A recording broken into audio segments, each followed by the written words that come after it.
Malapit ang tingin.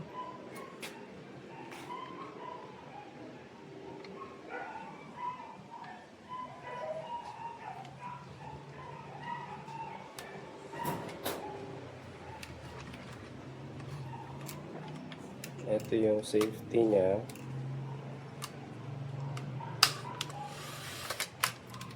Tapos dito yung lagayan ng bala.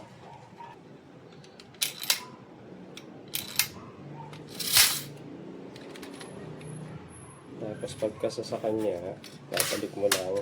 So para mas madaling ikasa, pinututo ko sa side.